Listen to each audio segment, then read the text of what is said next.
Angeles very often. That's crazy. Did you see the mountains in the background? Yes, that's it's what you're so not close. accustomed to seeing, mountains No. as well as tornadoes. Right. Well, And they're very rare on the West Coast. Well, California has been dealing with, in some parts, snowstorms, Heavy rain, heavy rain, mudslides, and it's all kind of fires. the similar setup, these upper disturbances bringing in a lot of moisture from the Pacific. Right. And it's the same upper disturbance that will bring us our cold front, which will probably not do much for us this coming weekend. Oh, okay. We'll talk more about that in a second. Today, though, was warmer, more humid. We saw more locations getting into the 80s. Overall, very nice. We are also starting to see a little more cloudiness because of that low level moisture. And in fact, we started out the morning with some very low clouds and some patchy, dense fog. Dew points now in the 70s, so it is far more humid than the last several days. And we've been talking about the fact that the humidity as well as the temperatures would continue to climb. This southerly wind is helping the development of more of these low cumulus clouds, and that has made for kind of partly sunny skies, maybe more cloudiness than sunshine. Today's high got up to 81 degrees, so broke into the 80s at Kenner. Not quite the record of 88 set back just 3 years ago, and our morning low of 62 wasn't too far off of the normal low.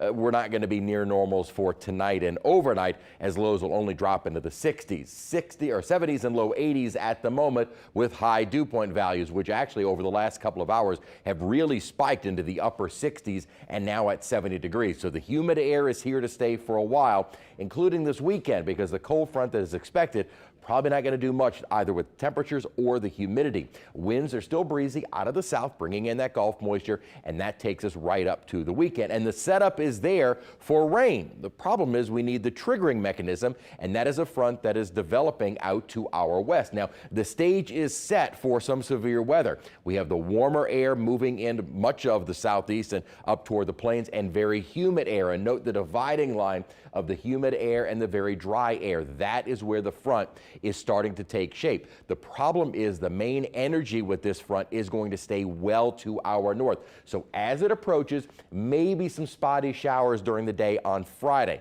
Got our rain chance at around 30%. Not everyone will see rainfall. Then as the front does start to move in, again, the real active weather is going to be more to our north. For us, even as we get into early Saturday, not much rainfall. In fact, at this point during the day on Saturday, the front is really falling apart in terms of it actually being a cold front. It'll then act as more of a boundary for more rain as we head into Sunday. Here's our high resolution model. Again, spotty rainfall during the afternoon hours of Friday, and then as the front starts to move towards us, may start to see a few more showers late night Friday, early morning Saturday, and into the maybe first half of the day Saturday. But as I said, most of the models really backing off on just how much rain we're going to see from this front. Here's the setup. The big upper level low and upper trough are now pushing into the United States. The upper low's path is going to take it across West and North Texas, and then kind of a trajectory keeping it well to our north as it moves towards the Great Lakes. Because of that motion,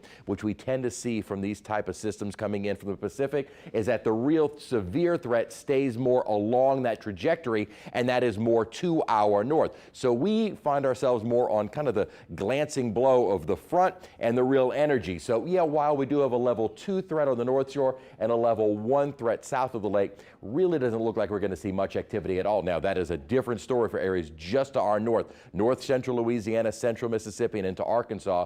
They are now under a level 4 with a heightened risk of those strong, long duration tornadoes. For us, though, doesn't really look to be much of an issue. A 30% chance, mainly later in the day Friday, some early showers on Saturday. Front stalls, keeping our rain chances on the higher side for Sunday and Monday. By Tuesday, though, of next week, we do get a stronger cold front to push on through, and a little milder through Wednesday, but we're right back to near 80 degrees by Thursday. Whew. All right, Chris, thank you.